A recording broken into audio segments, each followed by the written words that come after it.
Buenos días, vamos a exponer el tema El mensajero sideral. Los integrantes del equipo son Janiana Saldívar y Ángel Gabriel García Aguilar. Galileo Galilei fue un astrónomo, ingeniero, filósofo, físico y matemático italiano relacionado muy estrechamente con la revolución científica. Él sentó las bases de la relojería moderna, descubrió las leyes del péndulo, inventó la balanza hidrostática, inauguró la dinámica y perfeccionó el telescopio aumentando su poder hasta 32 veces más, entre otras cosas. La mayor obra de contribución de Galileo a la ciencia fue su obra mecánica, que sentó algunas bases de la mecánica newtoniana. Otras cosas que logró es que distinguió entre la velocidad y aceleración, pero Galileo no realizó estos avances de un modo instantáneo, surgieron poco a poco en un periodo de medio siglo. Cuando Galileo construyó sus primeros telescopios en 1609 y los enfocó hacia el cielo, hizo unos descubrimientos espectaculares. Vio que había muchas estrellas que eran invisibles a simple vista. También vio que Júpiter tenía lunas y que la superficie de la luna tenía cráteres. Por varios sucesos se señala que las observaciones telescópicas no eran una cuestión ni simple o sencilla. La decisiva defensa del sistema copernicano. La persona que contribuyó de manera más significativa a la defensa del sistema copernicano fue Galileo, y lo hizo de dos maneras. La primera es que utilizó un telescopio para observar los cielos y con ello transformó los datos observacionales que la teoría copernicana debe explicar, y la segunda es que sentó las bases de una nueva mecánica que iba a reemplazar a la mecánica aristotélica.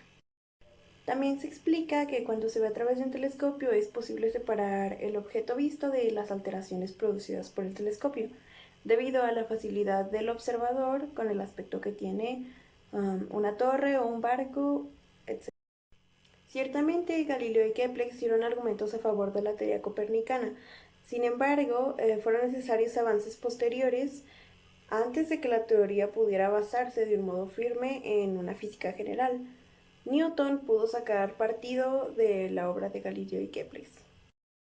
La sentencia de la Inquisición sobre Galileo. Galileo fue denunciado en 1616 por sostener como verdadera una falsa doctrina. Fue presentada una copia de un escrito en forma de carta redactada por Galileo, en la que, siguiendo la hipótesis de Copérnico, incluye varias proposiciones contrariadas al verdadero sentido y autoridad de las Sagradas Escrituras. Por eso, el tribunal, con el fin de preservar el orden, califican según los teólogos lo siguiente. Número 1. La proposición de ser el Sol el centro del mundo e inmóvil en su sitio era absurda, filosóficamente falsa y formalmente herética, porque es precisamente contraria a las Sagradas Escrituras. Y la segunda es la proposición de no ser la Tierra el centro del mundo ni inmóvil, sino que se mueve y también con un movimiento diurno, es también absurda, filosóficamente falsa y teológicamente considerada por lo menos errónea en la fe. El 25 de febrero de 1616 se reuniría la Sagrada Congregación y decretaría que Su Eminencia, el cardenal Bernardino, prescribiría y adjuntaría todo lo mencionado en la falsa doctrina, y si se rehusaba, sería requerido por el Santo Oficio a renunciar a ella. Por esto no podía defenderla ni de manera escrita ni de manera verbal, ni señalarlo de ninguna manera. Por esto sería condenado. La Sagrada Congregación y la Sagrada Divina Escritura. La Sagrada Congregación prohibiría los libros que hablaran de esta doctrina, y la Sagrada Divina Escritura mostraría un libro con el título El diálogo de Galileo Galilei sobre dos sistemas principales del mundo, el plomérico y el copérnico. En cuanto a la Sagrada Congregación de dicho libro, este iba ganando terreno sobre la opinión falsa de los movimientos de la Tierra y de la estabilidad del Sol.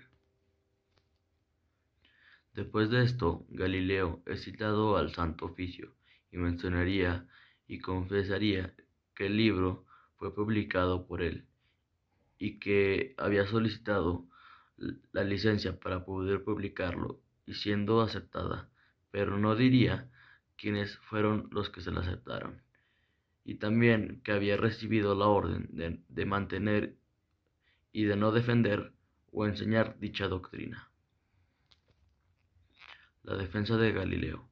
Después de haberle cedido el tiempo prudencial para una defensa, Galileo consideraría un certificado que decía que él podía defenderse por sí mismo de las calumnias de sus enemigos. Por este certificado había agraviado considerablemente las defensas de éste y se declararía la opinión opuesta a la de las Sagradas Escrituras. El Consejo Tribunal le prohíbe el libro de los diálogos de Galileo, y este es condenado a prisión formal del Santo Oficio. Carta de Galileo. La Iglesia Católica condenó a Galileo Galilei por herejía en 1633, tras una batalla entre él y el Vaticano que había empezado 20 años antes. Galileo escribió una carta a su amigo Benedetto.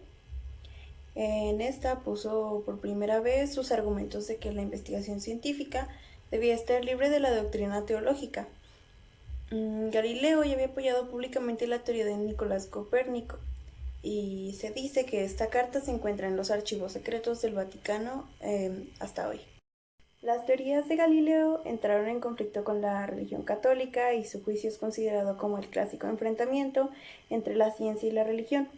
Muchos historiadores y expertos escogen como el momento más emblemático de la guerra entre la religión y la ciencia a este enfrentamiento que tuvo el astrónomo, físico e ingeniero Galileo con la Iglesia Católica en el siglo XVII. Se dice que Galileo Galilei pasó el resto de sus días en prisión domiciliaria y es considerado por muchos como un mártir de la ciencia al enfrentarse a la implacable doctrina religiosa. Esto es todo por nuestra parte, muchas gracias.